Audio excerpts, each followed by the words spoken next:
All right, here we go. We're going live, everybody. Why Go don't you? live. All right, I believe we are live. Yeah, Emily's like, you can't stop me. The new background's coming, whether you like it or not.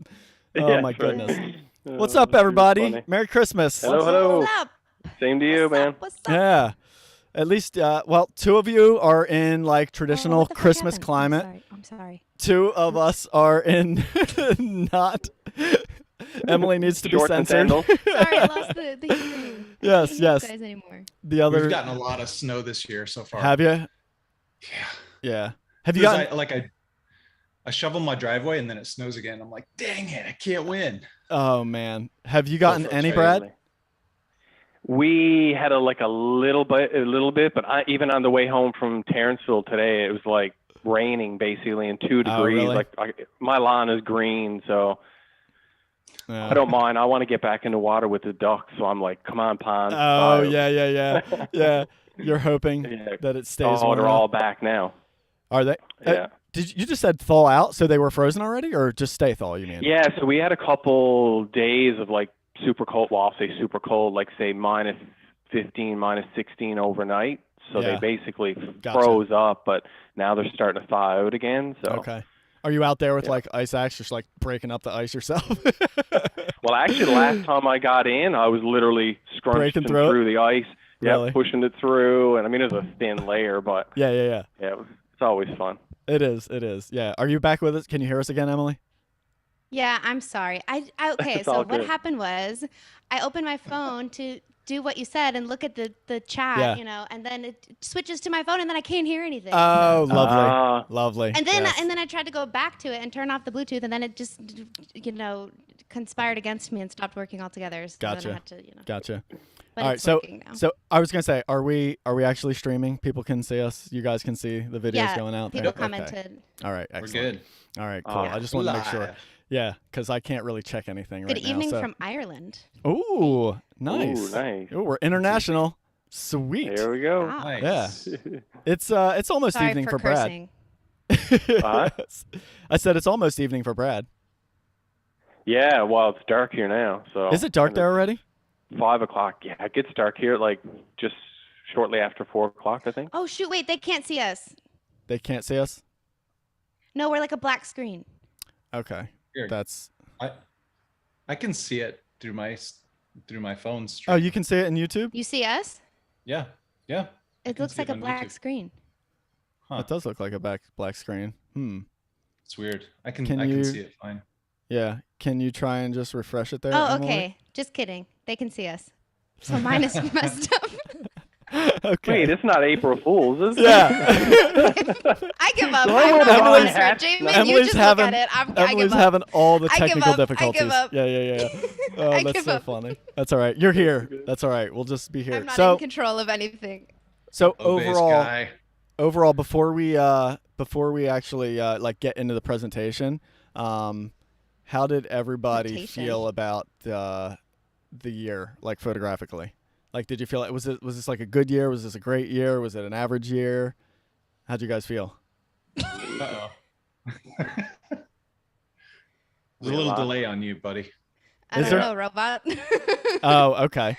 All right. So hopefully I'm back a little bit better here, but Yeah, you are. Yep. okay, Yeah. good. So how did you guys feel about the year photographically? Was it a good year, a great year, average year?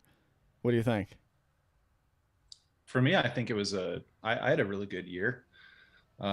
Challenges and like felt like I pushed myself in ways that I hadn't before. Nice.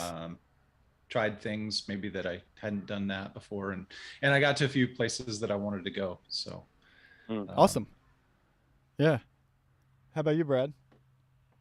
Yeah, I mean, looking back over, because I mean, usually near the end, I always glance back through like how, just to see how I progressed or if I didn't progress. Surprisingly, I felt like I had an amazing year. Just some of the outings were, the lighting was just like something I've never experienced before on certain occasions.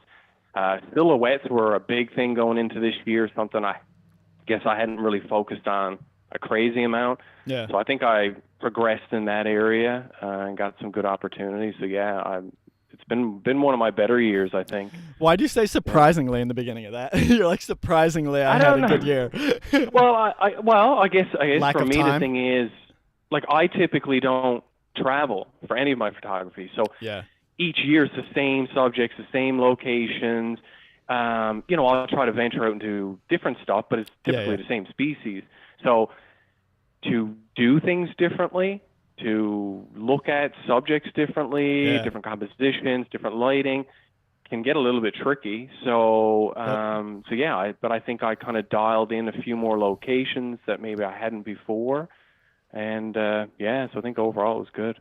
Good. And now, and at least you also completed 3 of the 4 of us now have facial hair. So, Emily, we're waiting. You are waiting? Yeah. You're next. Yeah, you just can't see. It's an invisible beard. Oh, there we go. That's right. Excellent. Yeah, it's just Very a real blonde. light It's blonde. Yeah. So transparent ones. It is. Short and blonde. Nice. So, how about you, Nice. Emily? Like for the year photographically, do you feel like you like same thing, like push yourself, got really good stuff, or how'd it feel for you? I don't know. I haven't looked at the majority of my photos from 2021, so. Gotcha. Okay. All right. Yeah. So yet to be No, determined. I don't know. I guess I feel like, I don't really know. I don't know. I feel like I clearly don't know how I feel. I feel like maybe I've had a different approach to photography and like put like a lot less pressure on myself with it and just like enjoyed it more and put less I don't know.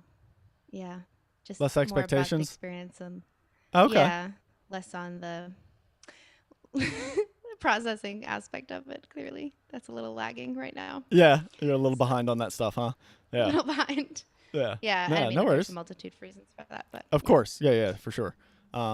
Well, that's cool though. But at least that sounds like a good change in attitude to just kind of approach it a little bit differently, less pressure on yourself and that sort of thing. I think that's good for everybody to do at a certain point. Yeah, I mean, I Yeah. think that's a big step. I think especially when you get more and more followers through social media, sometimes tending to have that or feel like you have that extra pressure to be like, okay, when I go out, I got to get a shot, I got to post and and to be able to step back and go, no, I don't have to. And I need to enjoy what's in front of me, whether I get a shot. That's huge. That's huge growth, I think. So that's great that you're able to look at things differently. That's good. Yeah, definitely. We got a question from Low Base Guy. Yeah. What metrics do you use to determine whether or not your work has improved through the year? That is a really good question. So for me, well, I guess real quick, let me answer for my year. I thought I had like an amazing year as well. Definitely feel like I pushed myself, got into some unique things that I had never shot before, and that to me is a metric right there. Is if I've tried something I've never tried before, whether it's successful or not. I think that's really shows some for me. That's some growth, right? So. Yeah, just wide trying new stuff. I think is good. Yeah. So for me, that's definitely like one of the metrics of what is progress, and just looking back on stuff in the past and seeing, like, if I can notice things that I can fix from stuff in the past, that to me is progress. If I look to the previous year and I'm like, well, this is just as good as everything I did this year, or I don't see anything to fix or change, then maybe there's not as much growth there, which is fine. Not to say that's bad, but no. How about you guys? That is a good question. Yeah, those are good points, Ray. For me, I get the way I kind of save out my images or categorize my stuff or organize it, I typically do it by species. So a lot of times throughout the year, I'll look back and be like, hey, look at a tufted duck and look at a puffin and look at whatever and see, okay, well, what were my shots like last year or the years prior, and do I see this progression come forward? Yeah. And again, like you said, Ray, for me, if I got similar shots than last year, then okay, well, I'm happy with that. If I didn't feel like those needed to be necessarily improved on. Yeah. And, you know, or did I try something different? At least tried something different, whether it was successful or not. That's also a sign of improvement or growth, at least. Yep. So I always think that's good too, whether the image was successful, right? Yeah, I think that like getting out of the comfort zone, trying new things, and like when you get, like you said about how you have like you kind of stay in the same area and shoot the same subjects, but if you can switch it up in what you're trying to go for in terms of the shots or getting creative in different ways, then even if you're not successful, then that can be fun and challenging. Yeah, definitely. Yeah, for sure. Great question. Yeah. Excellent. Yeah, it's a good question. I like what you said though, Ray. You said that at least you tried something, you know, if you're not successful with it, you know, like that's not really the point so much as just getting out and trying it, because there's always room for improvement, right?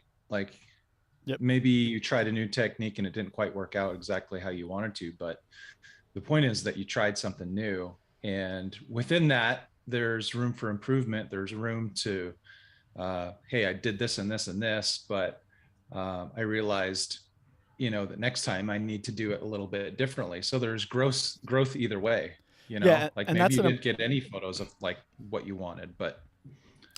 Yeah. And that's an important part of it, right? Even in the failures, there's learning. Yeah. Oh yeah. You know? Yep. Yeah. Definitely. And also, you know, that's for all of us in this group, I think that's generally the mark of progress, is we do want to generally try and push ourselves, try new things, right? But that's not for everybody. So that doesn't necessarily mean that there's, you know, if you're a photographer that's not doing that sort of thing, that you're not having growth in whatever area you want to grow in as well. You know what I mean? So I think it's such a personal thing for every single photographer as to what that growth means and what your goals are. Yeah. Because even scouting new locations. Yeah. That's growth, right? Totally. For the upcoming year. I mean, I typically try every year to you know, visit or discover a new area each year. And I typically go in knowing that I'm probably not going to get the most amazing pictures there. But I mean, I've got spots lined up for this year coming forward this spring that I'm like, oh, okay, I think I'm going to be able to dial this in, right? And, yeah, totally. And pull something out. Yeah, this was Emilie's first year of venturing into tree birds. You know, so exactly. Oh, that was this year. Yeah, exactly. Like forever ago. Yeah, that was. Oh my God! Yeah, Ray, you showed me my first Pazula. Yeah, that's right. Or Perula for all of those that don't know what a Pazula is. Yes, exactly.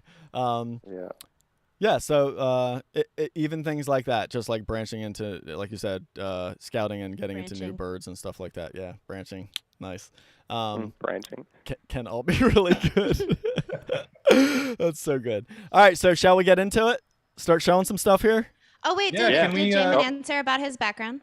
Oh, did I miss that? Okay, so back there, that's that was a trip me and my son took up to Denali National Park, and along the way I saw this little pond, and I thought I saw a beaver swimming in there, so I parked.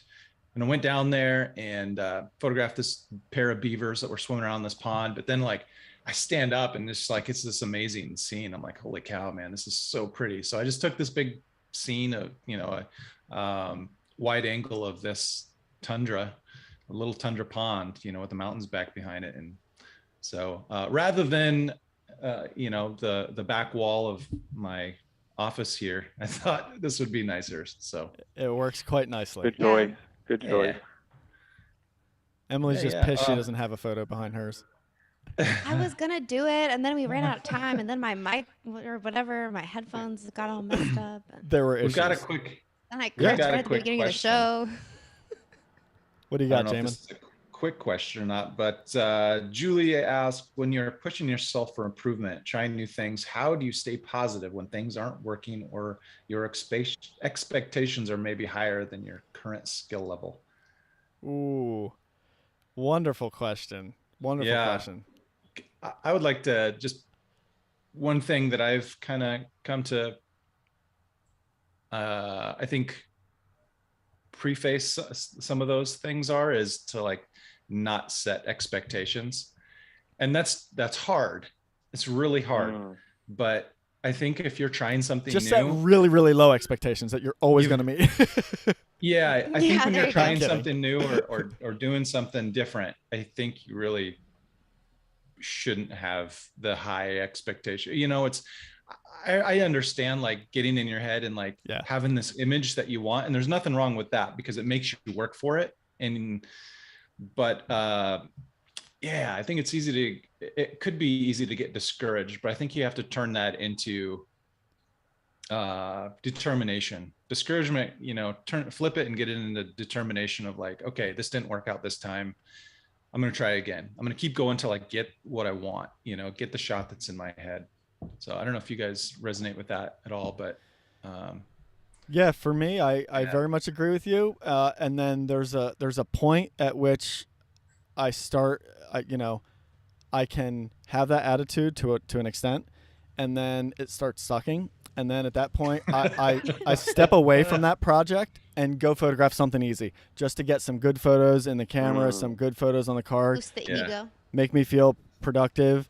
And then maybe I can go back to it, or maybe I just put it on pause till the next year and revisit again with a fresh attitude or whatever, you know. So taking some breaks within there is helpful for me.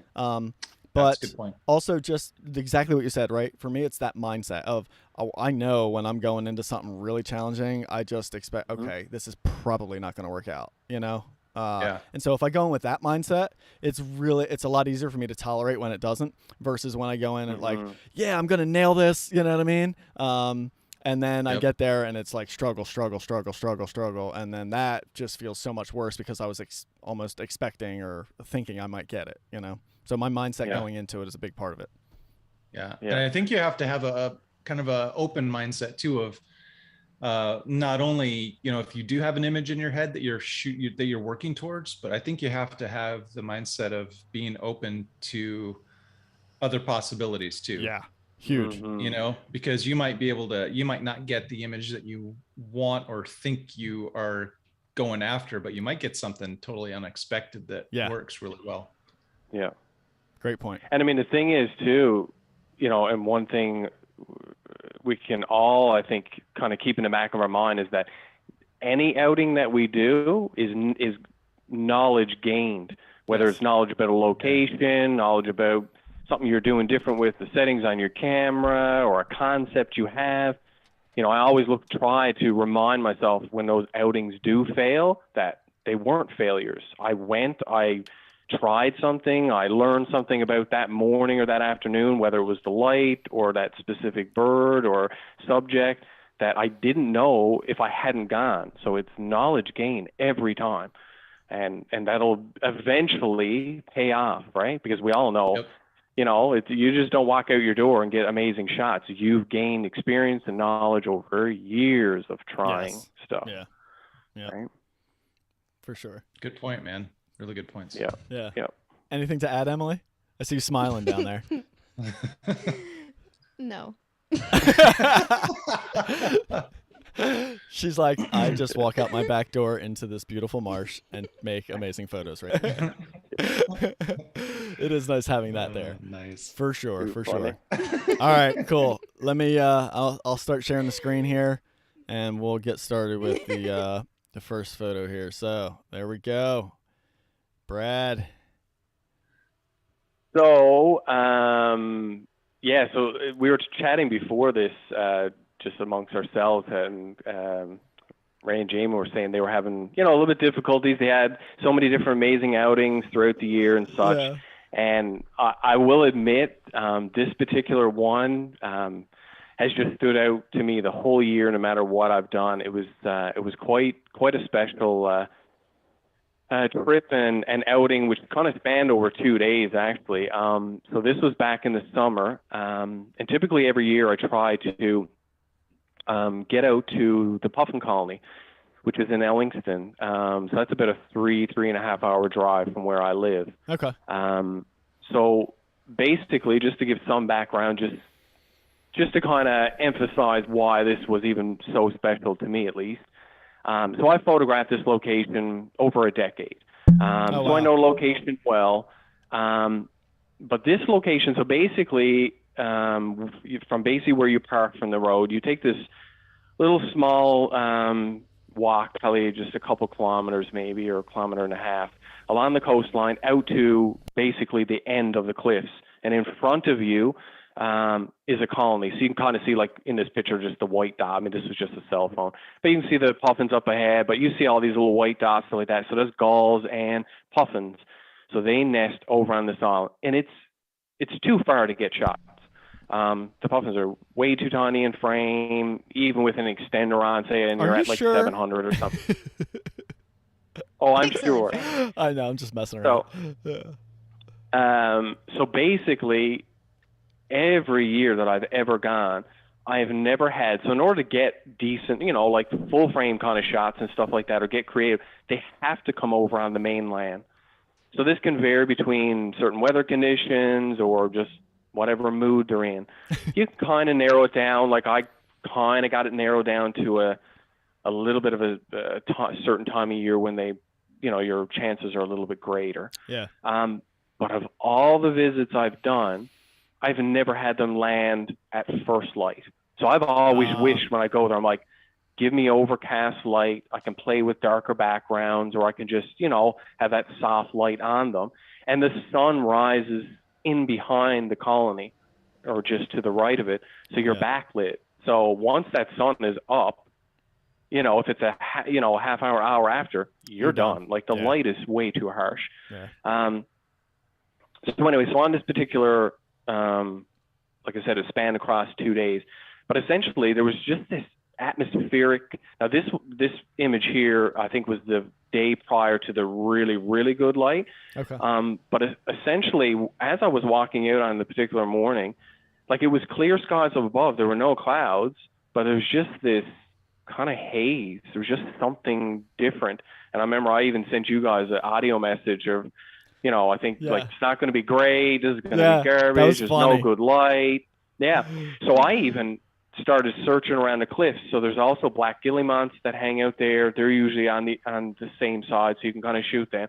So I started looking around for those. And so just as the sun was supposed to come up, there was nothing for a few minutes. And then when I glanced back over where it was, this thing was like a fireball, basically.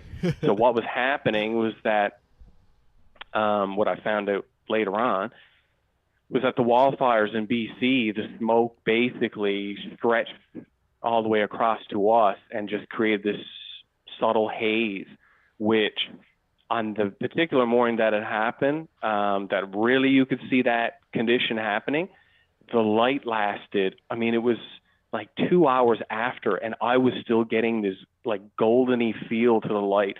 Like, I mean, I think I shot on that particular morning like over 2,000 images.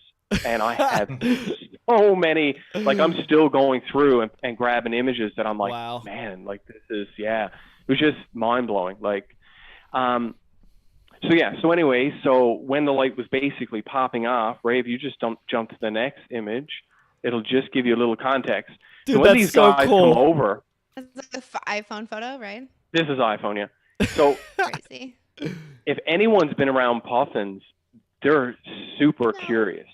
Like they're so comical, goofy, but yet so curious. They're not afraid of humans. I have a video from years back where there was like 10 of them around me, and one was over biting on my boot and stuff. Like they come to you essentially, but they love hanging around on the edges of the cliffs like this. Yep. So as you can see, my goal was lining them up with this light that was either straight behind them or glowing off the water. And it was kind of my time to really take all those other outings that I had done before for silhouettes, and my mind just went silhouettes for those 2 days. I have other shots, but like I was just trying all types of compositions with silhouette. So Ray, if you just jump to the next. Oh. So this was what I was doing basically. And as you could see from the prior image, like you could see just that slice of light coming down through, and then you're getting that cool tone on the edges. And you know, it's funny when you start thinking about, or since I started thinking about silhouettes, like you almost take every species and go, well, what characteristics do they have would look good in a silhouette? Do they look recognizable, or even some, you know, interest? And with their shape of their bill and such, I just find it such a great, you know, silhouette. Now, I didn't go full silhouette on this one. Some of the other ones I did, I like leaving just a little hint of, you know, some details in there. But yeah, I was super stoked. Like I said, I could have picked a number of images through it. I don't know that this is like my best one of all of it. I've kept those for contest. But yeah, but I love this one. It's you know, like I said, it almost like it tied in everything, and I love any image where I can catch warm tone and cool tone. Excuse me. Cool tones. I'm a sucker for that. So definitely. And you know, it's interesting to me too, like going back to this, like you see this right here, and it's like, I mean, the scene in the background, beautiful, right? But like this grass and everything, it's not like the most beautiful, right? You know, but when it's like this, all of a sudden it is, you know? It is. So it almost kind of begs for the silhouette in this circumstance, you know, to just kind of minimize that nasty grass distraction. Yep. And you know what I love too about this shot is that, and you guys all know this from experience, branches, twigs, grass, everything, guaranteed in a shot something's crossing the legs, over the body. Nothing is cloned out of this image. Like nothing touched him, and it just all just sit perfectly. It's so great, man. So I was stoked. And it's up on the, like, sitting high enough that you can see like full legs there. So you know, you're just getting like some real good just characteristics of the entirety of that bird. Yeah, for the most part. So that's so awesome, man. I mean, the stuff you got from that morning was insane. And the thing for me, I even remember at one point, like I said, it's like I think this image might have been the first day. And then the second day was like, again, like the light was just over the top. I remember at one point just turning around and going, I'm here alone. Like, that's incredible. There was nobody else around. I'm like, how is there nobody here? The light is like out of this world. Like, anyways, I mean, I was very grateful. That is one thing. That's one aspect that all three of you definitely get to enjoy more than I do. With where I shoot in the Northeast, you know, Emilie, you're in a busy area, but you have your marsh that nobody else is ever in. Brad, the birds you know, go there. You get some space, like that with no people around. Jamin, obviously, like, you know, it's pretty easy to find yourself alone in Alaska, when you want to, you know what I mean? So, I mean, it's such a wonderful element of it, and I think Brad, this outing of yours is maybe one of my most memorable of the year. It was so incredible when you got, like, I just remember getting the messages and like just I can still remember hearing the excitement in your voice when you were sharing like the voice chats and just like, you know, that was like so cool. It's so great to have this group of friends like with you guys that we share that and like these moments, and you know that you do have people that you can share it with that get it too and appreciate it. So basically on that particular morning, every other morning I had stopped by to kind of like just check on the family because there's no self-service and everything else. This was the last morning, or the crazy amazing light was the last morning of our trip there. Okay. So I'm out shooting, and like I said, 2 hours after sunrise, I'm still shooting. So my wife, she's a photographer also, so she knows like an hour after light, I'm home, like, right?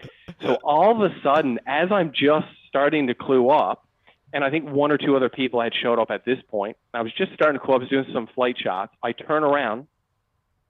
Here's my father, my wife running with pajamas on, coming over the hill. They're freaking out because haven't seen me.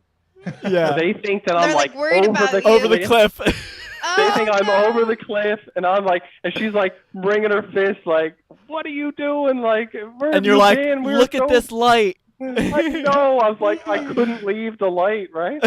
So again, like you say, right? It's funny how we see things differently sometimes, right? That is great, man. That's funny. Yeah, it was funny. It was funny. Yeah, we all had a good laugh. Yeah. That's awesome, man. Well, yeah, one hell of an experience. So I can see why this is definitely a highlight for you, for sure, no doubt. I think it'd be a highlight for any photographer, you know. Yeah. So definitely. Awesome. All right, Jamin. Cool. How the hell do you pick one? Oh, you know? Dang. That's cool. Man, it was so hard to, like we were talking earlier about, like, it's so hard to pick one, you know, like I was telling you about some of my memorable moments. Like I got a dry suit last year. And so I spent some time in the water with some grebes, a grebe family, and got some photos that I'd been wanting for like 2 years. So I was like, oh, do I pick that one? I've had backlit Pacific loons, which I wanted for a couple of years, and finally got that. But ultimately, I picked the bear because this was my third attempt to get to Brooks Falls. I tried last year and it got canceled due to somebody got sick there at Brooks Camp. And then my first time trying to go this year got canceled due to fog. And so I remember you got weathered out. yeah. The third try, they're like, all right, we're going to go. And so I finally get there, and yeah, it was, the experience itself was interesting. It wasn't what I expected because you're shooting from these platforms way up high. And so it wasn't like my ideal shooting situation. Yeah. But man, the amount of bears that were there was just insane. There was so many. There was like 30, 40 bears sometimes at once or more. And yeah, these bears, you could watch them just like pouncing in the water and coming up and shaking off and all kinds of stuff. And I was able to get this one just coming up out of the water, you know, the water just pouring off, and just that look in the eyes. And it's just memorable, you know, it's just such a memorable experience to get there and see all these bears and just see them doing, you know, like loading up on these fat salmon. You know, they're just trying to fatten up for their long winter nap, you know. And so they've been doing this for thousands of years, you know, coming to this stream and eating the salmon here. And it's actually kind of the whole area has been threatened by there's what's called a pebble mine here they're trying to, you know, the Pebble Corporation is trying to build this mine out there, and it actually, like, it's just kind of threatening the natural ecosystem of stuff, you know, because the dangers of polluting the water, the danger of like messing up the natural habitat is a very real threat, you know. And so it was really cool to be able to go over and see this and be there for this and realize that how precious of a resource this is, you know, not just the salmon, but like seeing these bears here. And I was having a conversation with a buddy of mine, and like Ray and you and I went down to the Russian River and we got to see a couple bears there. But, you know, we were just talking about how undoubtedly, you know, hundreds of years ago, before so many people came to this area, I'm sure the Russian River probably had bears like crazy. You know what I mean? Good point. And so you kind of get this idea of, okay, you know, like there's things that are worth preserving, that are things that are worth, and, you know, hundreds of people go to the Russian River to fish, and, you know, it's a huge fishing spot.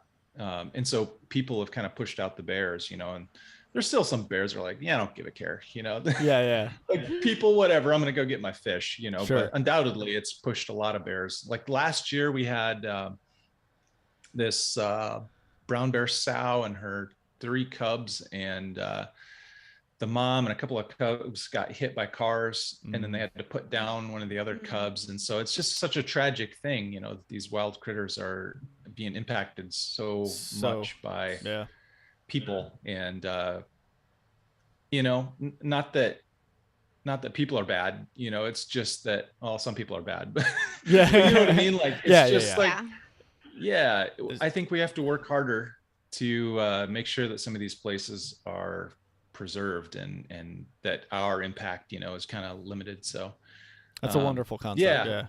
I agree. This one really impacted that for me, and just being there and seeing this and experiencing the bears there, you know, and and they really do work hard. Like Brooks Camp, they work hard to ensure that everything stays wild and people are watching out, and bears have the right of way and that kind of stuff. So it's really cool. Yeah. Nice, man. Yeah. And this is such a classic Alaskan scene, or just wildlife. You know what I mean? Like this is like, I'm glad you chose something that's just so Alaska. Definitely. So Alaska. Yeah, it really is. Yeah, we got some big critters up here. Well, and just giant moose. Yeah, and it's not to say that you can't find a grizzly somewhere else in the United States or in Canada, right? But like this, like you said, right? Yeah. This is kind of unique. This coastal habitat with the reliance on the fish with the way they are and that sort of thing. You know what I mean? And so that's kind of more of the Alaskan story of these bears than maybe elsewhere in the country and or in the world. Yeah. Yeah. Well done, dude. Well done. Yeah, that's really cool. Yeah. All right. Real quick, anybody, any comments or any questions coming in as we're going here? Just want to make sure anybody's like checking that so we don't let that go by the wayside. Let me look through here. Okay, sounds good. Yeah, I think we're all cut up for the moment. Okay, cool, awesome, excellent. All right. So this has been one hell of a year for me. A lot of changes, unforeseen or like some unforeseen, some kind of like unplanned and just came out of nowhere, like the where I'm at right now, living in this van. That was something that if you would have asked me in the beginning of the year if I'd be doing that a year later or less than a year later, I would have never guessed. It was something that's been in my head for a long period of time, like, oh, that might be cool, but it was always just like conceptual. And so the fact that it's kind of a reality now is pretty wild. So that's just been an incredible thing. I got to travel to some amazing places, got to come up there and hang out with you, Jamin, and can't wait to do that again. This time it's going to be even longer. I get to spend like full 2 weeks up there, which is exciting. We're going to crush it. It's going to be so much fun, man. Yeah, it's going to be so much fun. So that, my second trip up there with you was just an incredible kickstart to the year. And then from that point on, it seemed like a whirlwind for me. It was just pretty much go, nonstop, traveling down to Dry Tortugas and doing that workshop. And then coming up and shooting with Emilie, and then meeting Emilie, and now, being with and dating Emilie is certainly something that, 6 months ago, even like if you would have asked me if I would have, been dating someone and had a girlfriend and this wonderful wildlife photographer, like I would have never said that, you know what I mean? And so just another wonderful thing that came about this year. And so, again, just like Jamin was saying earlier, trying to kind of narrow down this past year of just so many amazing things. I forgot to mention the trip out to Great Salt Lake to shoot with Marianne and like that amazing habitat. You know what I mean? That happened this year. So all these wonderful things. And so I kind of realized that like one of the things that stood out to me was like bringing it back home, kind of like to South Jersey with the warblers, and just one of my favorite times a year. And so that is one of the things that when I was looking through to try and narrow down of something that really stood out. I mean, all these moments stood out, but this one just kind of feels a little bit more like home for me, kind of thing, and just really connected with me. And so what we were talking about in the beginning of this show of how do I push myself and try for something different. And so for me this year, it was this realization of combining my knowledge of portrait. I'm good now? Okay. All right. Good. Yeah, Ray, I think I see Bigfoot in this. Yes. Photo you got here. Well, so yeah, this is South Jersey. They did a lot of burns this year, just controlled burns, managing the forest. And so early on in the season, I started photographing pine warblers there because to me it was just really unique to see these forests all charred, and what to many people probably look and see is just like, oh, it's destroyed, but the reality is it's just really rejuvenating these forests, and they come back to life so fast, and it's such a helpful thing for these forests. And so to see these birds surviving in there. So anyway, from that point of when I saw these burned forests, it became kind of important to me to try and document as many of these warbler species that live in that habitat in that charred forest. And then later on in the season, when I decided and realized I could add flash to it, and then in the rain, that's when like the light bulb kind of clicked for me, and it was like, all right, here's the concept. Let's go out for this. And it was definitely hard, like we talked about, to meter my expectations, because I knew technically I knew how to do this, right? So that made it easier in my head for me to kind of think like, oh, I'm going to be able to go out and get this, because I have done this type of shot so many times in portrait photography of backlighting flash and making the rain look really cool. So I'm like, well, that shouldn't be too much of a problem. And of course, the first day I tried it and went out, I had a friend with me, and it started raining, and I had the setup, and I set it out, and I tried a few, and they were not pretty. They were like, it was all flash, or right when I'd finally get it dialed in, the rain would calm down. You could barely see, there'd be like 3 specks of rain up in the air, or the bird just was not landing in a good area to line up with the flash, and just all these issues that came about. And so I walked away like a little bit humbled, like, okay, just because you have the technical knowledge doesn't mean it's just going to be walk out and make the shot happen.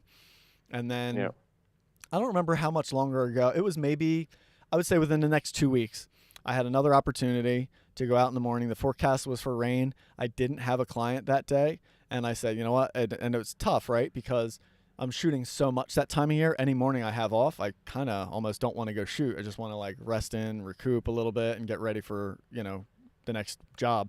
But I realized like this is a good opportunity for me to potentially go out and get this shot that I've been envisioning. And so I went out and did it. I think I spent about 45 minutes in this one spot waiting for this parula to kind of hit the right spot, to line things up, and to, to combine this charred forest perch that's all burnt with a bird. I didn't expect the singing. That was the dumb luck part, right? But to have just the right amount of rain and, have it kind of perched right there and get that flash to fire. And then it's pretty cool because once I got one, then it was like I was able to I ended up with 2 more different species that morning. I think I got a worm-eating warbler and a black and white warbler with a flash. And then later on that year up in North Jersey, I was able to pick up 2 or 3 more species with the flash setup. I think I got a blue-wing warbler and a red start and maybe one other, but I forget. And so, it was just, to me, that was what is special to me, and when I really thrive is when I push myself into a whole new area. Like I've never shot anything like this before in the past, so having this now just felt really good, and it was just like a wonderful thing to kind of push into. So that was my standout moment of the year, one of many. There's one thing I've always appreciated about your work, Ray, is how you push boundaries and creativity, and like you just always seem to be thinking outside the box and going beyond like definitely my technical skill. I mean, I wouldn't know much. I mean, I know about flash, but not even like, I feel like an amateur sometimes when I look at like, especially with your warbler stuff, I'm like, man, like, wow, it's quite something. It's good. It's inspiring. Thank you. It's great that you're not just staying, stagnant or not even stagnant, just that you're not allowing yourself to stay comfortable, I guess. Yeah, totally. I get bored. Always that's why. Looking to improve. Yeah.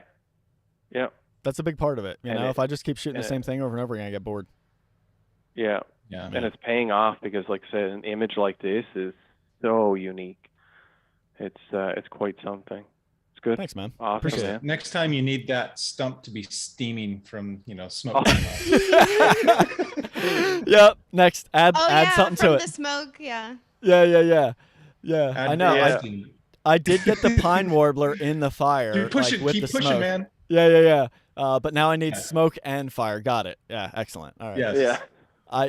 I will draw the line just to let everybody know. I will not go out and light forest fires just to get the shot. Okay. No, I hope not. That's hilarious. So, Ray, if you don't mind me asking, like, with that concept or with that area with the fires, were you thinking documentary style so that if you wanted to put a piece together in the future, like if you're I already have all that you don't want to share? I already have it all shot. I just need to edit it. Yep. Yeah. That's cool. Because what do you mean documentary stuff? So well, just go ahead. Yeah, go ahead. Go. Yeah, all right. Silence. Just silence. Nobody wants to talk now. No. As soon as I saw the smoke, I shot behind the scenes, like of the habitat, actually of it smoldering. I have video of these birds bouncing around in this stuff, and then obviously the still photos, showing off that habitat. And then later on in the year, when it started turning a little bit more green and things started actually growing through there, kind of just showing like what these burns actually do and how these birds do just fine in this habitat when it is burnt like that and stuff like that. So just trying to show off the positive side of what these controlled fires do. So you're gonna make a little movie about it? I have everything shot. Yeah. I have all the different pieces shot of it. I just have to find the probably like week or two of nothing else going on to sit down and edit it. So yeah. Maybe if I say it here, that'll cause me to do it. Yeah, exactly. Yeah, exactly. So yeah, that's really cool that you asked about that. Well, I just see it as something that like Audubon or, some type of bird magazine would love to, bring light to these types of burns that are beneficial, that, aren't destroying the habitat, and that these birds still thrive in them, right? Yeah. Yep. So it's cool that you thought about documenting that. That's cool. Yeah. Nice. All right, Emilie, you're up. Oh, look, it's Hilton Head. It is. Yes. No way. Yeah, this was just a couple of weeks ago. Nice. And That's beautiful. Ray happened to be here for this too. Nice. I was. Yeah. So this was a sunrise, and Susan was there too. Yes. And she's watching. Nice. And my friend Morgan too. So this was a nice morning.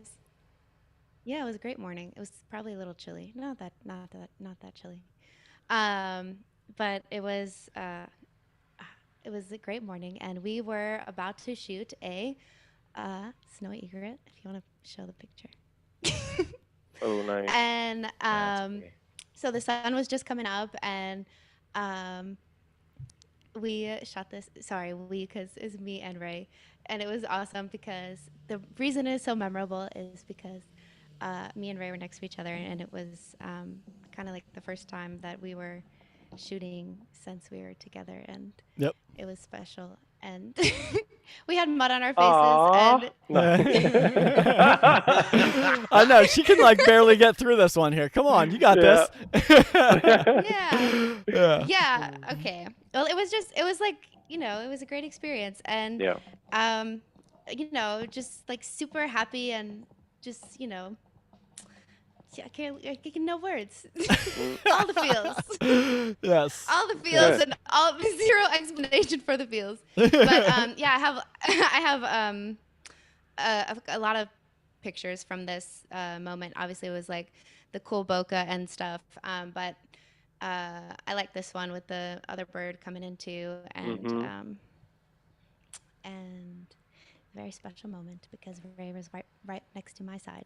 So nice.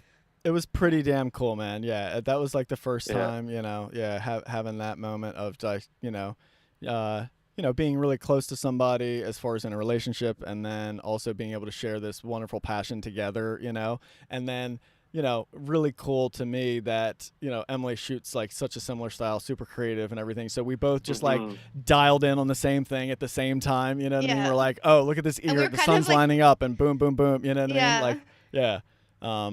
And we're like leapfrogging a little bit with this egret because as it was like moving down, like it was walking kind of.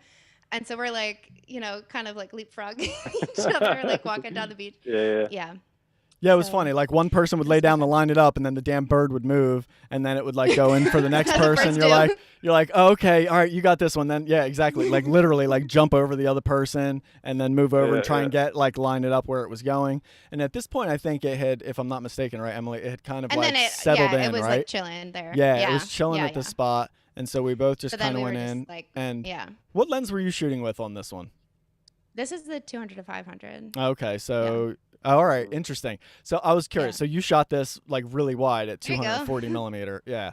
So, which is funny because I was shooting. So I could get more of the scene in. Yeah, I was shooting a 70 to 200, and I think I had mine maxed out at 200.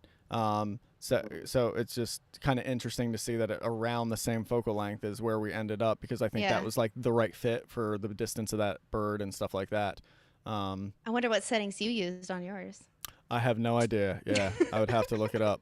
Yeah. But it was really one of those situations too where it was like a super short window. Like we walked out there. It was quick.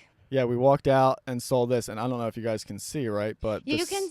The snow is in there, unless it was the other one. He definitely was in the other one that you could. That one that I sent you. The other one. Oh! I don't think I have that one imported. Sorry. It's okay. No worries. Yeah, but so he was just standing in this shallow kind of water, right? No.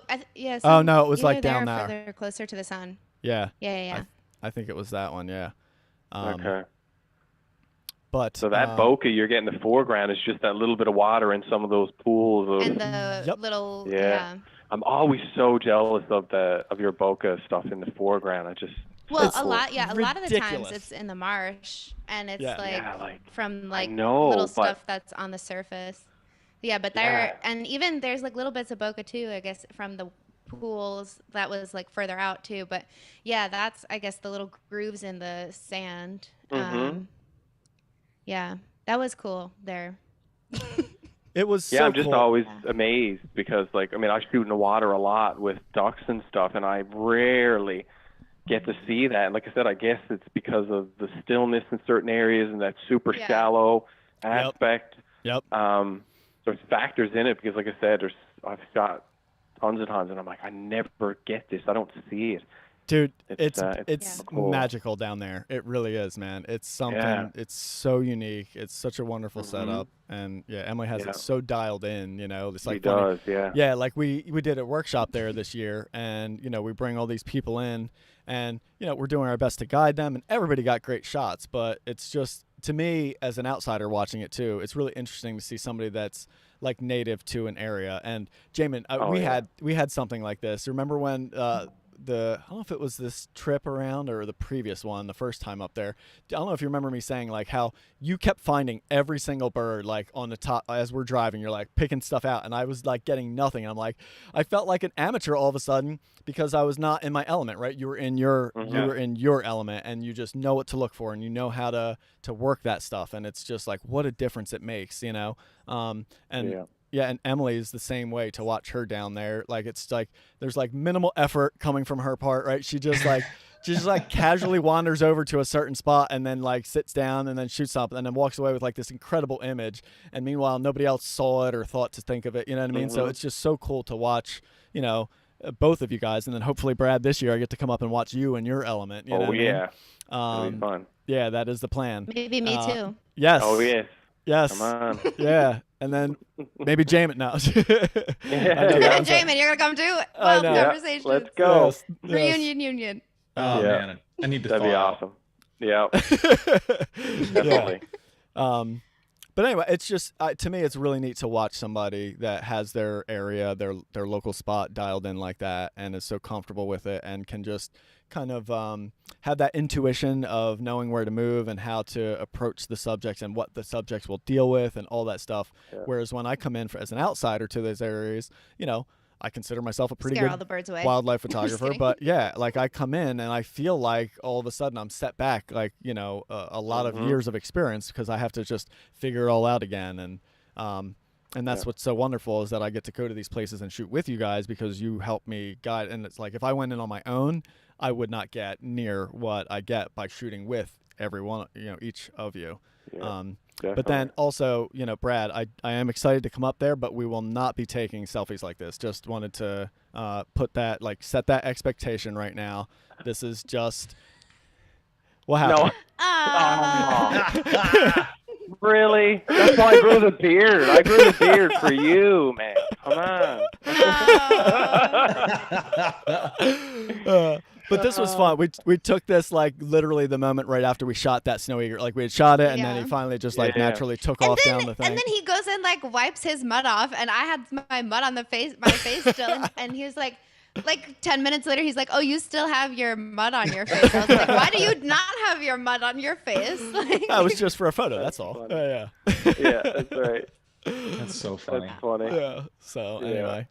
Well, he's not fully committed to the wildlife photography. It can't be all muddy. Yeah. On your face. Well, that's, Ray, I wanted to just go back to one thing you mentioned that stuck out to me about what you're saying with Emilie and being dialed in. And it's true. I think when you revisit a location over and over and over, it's amazing how you will find that sweet spot. Yeah. Like Emilie, I'm sure if there was going to be like a full on sun tomorrow and you knew like the light was going to hit in that area, you could almost be like, I know exactly where to stand, to point my lens to get this shot. If the bird walks there, you already know what the image is even going to look like. So it's amazing how going to the same location multiple times over years, you know exactly what effect you're going to get and what that sweet spot is, right? Yeah, I wish I would have known how misty it would have been this morning. I probably would have gotten my butt out of bed earlier and went shooting because it was so misty this morning. It was so nice, like so much like this layer of or foggy or whatever. Like magical, whatever Oh my God, it was so like the marsh was just like covered in this layer of, when I woke up, like covered. And last February, I think it was, or I guess it was this February, whatever. It's almost a year ago. I had done the same thing of I had woken up one morning and it was like almost too late, but I kind of like got ready really quick and went into the marsh. And that was the morning that I got the wood stork breath. I don't know if you guys remember that. Oh yeah. From like a year ago almost. Nice. So I probably could have made something happen, but I was too lazy. It happens to us all. Anyway. Yeah. Yeah. Anyway. Happens to us all. Well, one other question I have for you, Emilie, too, with kind of some of what we're talking about with pushing yourself and keeping things exciting. Is it something you even think about, or is it something conscious for you of how do you keep that marsh exciting for you? Because it's right there and it's something you can and have shot so often. What are there things you do specifically, or is it just a mindset thing that you just, or is it like the approach of it doesn't matter, it's just so great to be out there? Like what keeps it exciting? What keeps you going there? I think the fact that I don't know, maybe the fact that I take breaks, gives like not, and they're not always like intentional breaks. It's just, I guess I take time in between sometimes, and sometimes it'll be a couple of weeks or whatever. And then when I go back, I just enjoy it so much being there. And then the shots that I get tend to be different, or the birds that are there tend to be different. And now I have a whole arsenal of new lenses to try. Yeah. So, not really a whole arsenal, but Yeah, no, that's an important thing too. Yeah.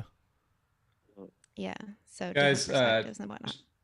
I think it's important to note that Shay Smith made a comment, and she said that she would love to see a Brad Ray selfie.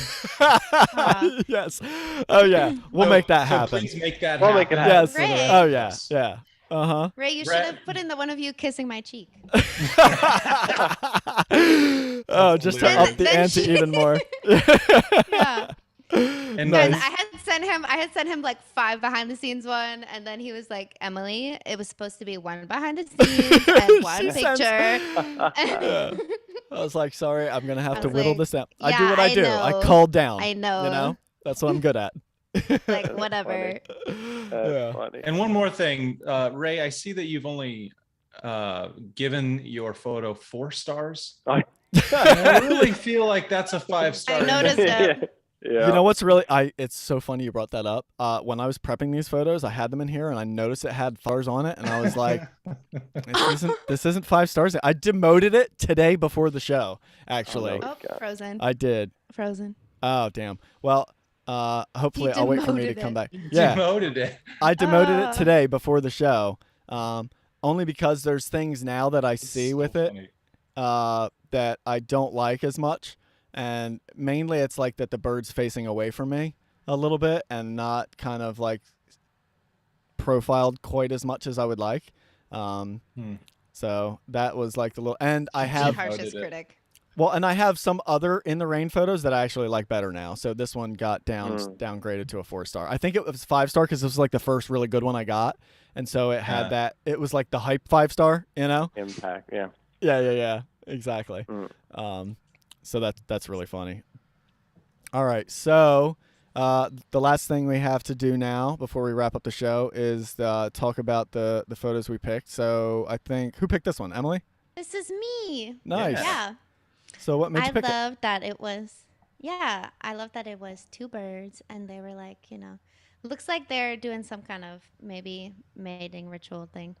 Or maybe they're just fighting. Who knows? They're kung fu fighting. It says tussling in the river, so I'm guessing it was more of a tussling. Oh, tussling. Oh, yeah. Of course, I'm like a romantic, so I'm like totally like in love.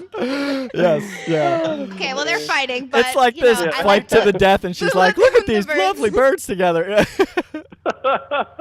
And I actually liked the perspective because it looks like the person's like way above. Yeah. Or at least like, and just the colors of it, and it just stood out to me, and I thought it was like totally different. I never see images like this on the social media, and it caught my eye. So. Yeah, it is a nice one. Yep, I agree. Yeah, I like the inclusion of the shoreline kind of curving away there. Is really nice. Yeah, it's like a leading line almost. Yeah, for sure. Yep, yeah. And then this is like, it's neat to just see that random rock back there, just kind of like with the water running around it and stuff like that as well. So yeah, really nice. Excellent choice. Anybody have anything else to add, or I'll move on to the next one? No, I think it's a unique perspective. You know what I mean? A lot of us probably wouldn't even take a shot like that, but I think it works. There's interest in there with the way the light, the different cool and warm tones, like you said, that leading line up, and then that interaction happening. It's different. Yeah, for sure. Just goes to show that you should always be on the lookout for something that may be different than what you're usually shooting, but that may totally work. Yep, very much agree. Nice. All right, who chose the Carolina Wren? That's the one I chose. Nice, man. Yeah, I don't know, man. I've just been a sucker for light lately. It's all I'm thinking and focusing on, and just seeing the way different light. And I just love that little spotlight is just kissing him. I mean, it's clearly like amazing pose and with the singing and stuff like that, and great perch. But just that light and that dark surrounding just draws you right in. I absolutely love it. It's just such a unique moment. Like, that only lasted a short while. That light either faded within a few seconds later or got stronger, one or the other. It's awesome. I love it. Yeah, definitely. Yeah. I'm always a sucker for a good like kind of pyramid perch with a rock. Yeah. You know what I mean? Because especially when it comes in from the corners, like each corner leads right up to that pinnacle where the bird is, and then this one again, with the warmish brown tones, and then that little slice of blue over here, the way it hits that shadow of the rock is really nice. I really like that slice of rock because it's a slight contrast in color. It's got a little bit of touch of blue, but it's almost like a little arrow pointing right to the bird too. It is. And it helps balance out the whole photo in that way. Yeah. Totally agree. Yeah. It's fun. I had a client out on a jetty. We were shooting shorebirds recently, and it's the one time I'm ever able to it's the only place I've ever been able to really manipulate light like this, because these birds are super friendly and they let you get close. And when the light gets low, we were shooting in the evening. It's the sun's coming in over your back, right? And so you're shooting these birds, and we had this one, and they're in the shadows of their like the rocks or whatever as they move around. This one bird just pops out into this full spotlight of sun, right? And so we get it. I got her a really good shot like that. I'm like, all right, take that shot. I'm like, all right, now pay attention on the bird. And I literally stand up and just start taking my hands and doing this and like shaping to make exactly what you see here, right? Where I'm like shading the bottom half of the bird and leaving just a spotlight on its head. And then I'm like, all right, try that, and then we're like mixing it up and everything. I'm like, how many places do you get to actually play around with the light like that and actually kind of shape the existing sunlight and just make it do different things on your subject, and they just chill there? It's so much fun. Yeah. I did the same thing with the Savannah sparrow. I don't know if you remember that shot from like a couple of years ago. It almost looks like there's a sun in the background, but it's actually the water reflecting. Well, that's the same thing I did. I actually put my elbow up like this, and I was like holding my lens. I'm like there, and he was lit up, but everything else was now forced into the shade. Right? It's such a cool. Yeah. Oh, that's really neat. Yeah, man. It's neat. That's so fun. So cool. All right. I chose this one. Oh, that's cool. Yeah, I'm a sucker for a good kingfisher photo. But this one, the foreground use, like the use of foreground there, to me was just so very cool. And I think, whoops, hit the wrong button there. But yeah, snow-covered trees. And so just, going high key with it. And then I love how actually the body is still kind of washed out, but the head is just right in the clear there. And kingfisher's such a classic shape, you know what I mean? So they stand right out. And then I love that you can still see some of these actual branches that are in focus but are mostly obscured, and super small in frame. Like, just thought it was such a very, very well done shot. It really was. Yeah. That was really and such a difficult, so difficult even for focus, right? Because imagine shooting through all that. You must have dialed in like manual focus, probably not easy. Or yeah. It's really nice. Kingfishers. Oh, yeah. So tough. We all just say the same thing. We just have this reaction to them. Yeah. That's so funny. All right, last photo. Oh. Yeah. Wow. Dude, this one just stood out to me so much. I was like, wow, man, this is so impactful. Isn't it? Just, I mean, black and white silhouettes, like there's, it's stripped down to its bare elements, but in that way, it just really has an impact. So does anybody see the third open beak in this, like, graphically? Oh, like the tree? The perch there? Yeah, right? Like the tree is just kind of like third open beak, kind of almost turning similar. trees into birds. Yeah. That's cool. Tree bird. Yeah, I mean, it's just when it's down to just shapes like that, I think that's kind of some stuff that you can start to pull out of it, which is kind of neat. And Emilie, to go with your theme and the way you're feeling, this one is a courtship display, so they are not fighting. Not a just duel. so in love, Yes. It's all right. I'm right there with you. It's all good. Yeah, dude, this is a killer shot, man. Absolutely killer shot. To me, it's one of those award-winning shots. Like, this is something you see totally. Where they're like, yep, this, place. If he entered this in Bird Photographer of the Year, man, we're all screwed. Yeah. I agree. I agree. But and with good good reason, with good reason. So. Yeah. Oh yeah. Exactly. It's amazing. Excellent. That was awesome, guys. Yeah. Wow. Yeah, that was so great. You guys have I don't know, you guys have any big plans for next year aside from Ray? I know you're coming up here, so we're excited about that. This year is going to be if everything happens this year, it's going to be insane. Yeah, Emilie and I have like a bunch of trips planned together. I have a bunch of additional trips planned to go all over the place. Yeah, I'll be coming up to see you, Jamin, and basically like leading right into like here's my tentative plan right now is right before I come to see you, Jamin, it's I'll be camping up in North Jersey for a few weeks doing warblers. Then I come to see you. Then I fly back from there down to California to meet up with Emilie. We're going to shoot out there, hopefully with Alicia Birds for a little bit. Then Emilie's sister's getting married, so attend the wedding. Then I fly back to Jersey for one day. Then I drive up to New Hampshire to work with the loons there for 2 weeks. Then from there, hopefully drive down to Boston, pick up Emilie, and then drive up to see Brad. That's going to be an epic journey across that whole thing. Yeah. I get the time off for that. Stay there for a week and shoot with you. Then drive down to New York, and then I'm teaching a photography workshop there. It's a photography school that's run every year, and they invited me and hired me to come in and teach a wildlife photography course for 1 week. Which is really cool. So yeah, anybody listening that's interested, just check out my website for that or get in touch. Plug-in. Yeah. And so that'll be really exciting. And then from there, I drive back to Jersey. That'll bring it about to August. I'll be in Jersey basically for all of August running workshops. And then September, hopefully 2 weeks, take 2 weeks, drive out to Salt Lake City and stop along the way. I'm basically going to drive across the country and just make as many stops as I can. And then do a workshop out in Salt Lake City, drive back down, pick up Emilie on the way back down to Florida. Then we do dry tortugas for a fun trip. Then a week later, I take my clients out to dry tortugas. I'm doing that twice. Then after that, hang out in Florida for a little bit, drive back up to Hilton Head, run our big workshops up there for October. 2 workshops up there in October, and then drive back to Jersey in November and do the Ducks. So I got a lot. Oh, in other words, you're not going to be very busy. No, just a little bit. Yeah, I'm hoping it all happens, because if so, it's going to be one hell of a year. Yeah. That's going to be cool. Yeah, sounds awesome. How about you guys?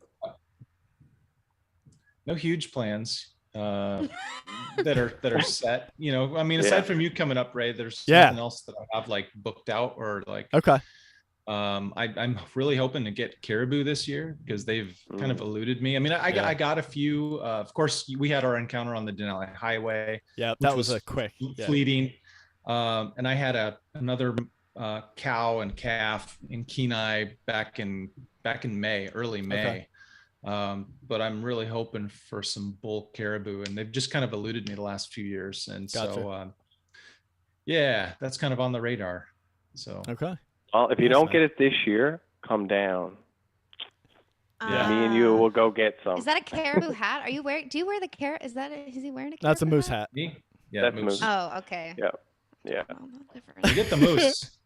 You get the moose, yeah. Oh, you get some amazing moose shots. Yeah, you do. We get some big moose here. Yeah, definitely. All right, so the other two here, any big plans?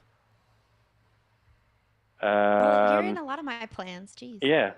Yeah, I know. I basically already told your plans. Yeah. Yeah. I don't, like I said, I don't travel for photography off of the island, and even on the island, I travel maybe 2 hours away. Gotcha.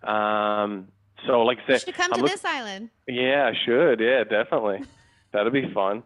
Looking forward to when you come down, Ray. That's going to be awesome. Like, it's funny, I mentioned to you the other day that I haven't even photographed the gannets in 4 years. It's crazy. I hadn't even realized that. Just the way life has been. I haven't, I don't want to be that far away right now.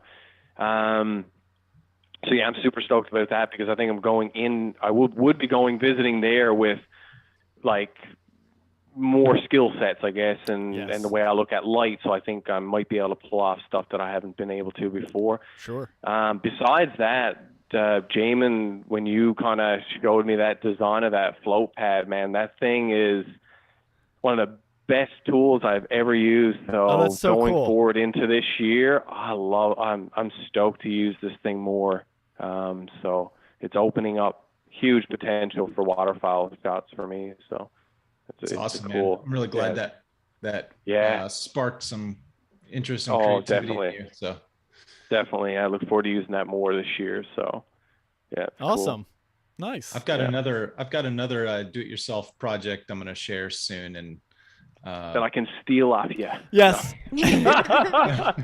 Yeah, this one is an idea that I had for a while, and just I couldn't figure out how to make it. But then but after enough research, I got the pieces that I needed and built one. So nice. Okay. I look forward to hearing about that. Yeah. Damon, Ray, what happened to this thing? It morphed. Yeah, it grew. It just kind of spread out. Yeah, it was getting annoying. It was like, I don't know. It may come back at some point. Yeah. Okay. I'm sure it probably will. But. Oh, definitely. Sorry, you probably had a serious question. It sounded like you were going to ask something, Jamin. Oh, Ray, did you get to shoot? I can't remember if I had it when you were up here. The boot. Oh yes, I did. Yeah, that thing's really cool as well. Yep. Yeah. So I'll show that off when I have an opportunity to kind of nice. Yep. Demonstrate it a little bit. That worked more. really nice. Yeah, I dug that for sure. Yep. I think I ended up using that with the Harlequins when we were shooting them, which was really neat. So, am I broken up? Am I a robot again? Frozen up, buddy. Nice. The horned grebes. No, I think I ended up shooting it with the Harlequins. Actually, when we were shooting those. Yeah, which. Was really cool. Yeah. Yep. I remember that. Yeah. That worked out really nicely there. Excellent. Yeah. Well, how about we wrap this sucker up before my internet completely dies? This was a lot of fun. Yeah. Yeah, it was good seeing you guys. Yeah, same here. Same here. I can't wait to see what you all get this coming year too. It's always fun sharing all that and everything. Yeah, definitely. Excellent. I agree. All right, everybody. Thanks everybody for watching. Hope you're all having a wonderful holiday. Hope you're all getting out and doing some fun photography. And thank you so much for following us the whole time. It's been about a year that we've been doing this show, which is incredible. So yeah. It was like January that we had our first one, right? I think it was. Yes, yeah, it was. Yeah. So yeah, we've now been doing it like a full year, which is pretty amazing. So thanks for everybody for tuning in. And as soon as we have the next one scheduled up and announced, we will let you all know. Definitely. All right. Bye, everybody. See you guys. Bye. Bye.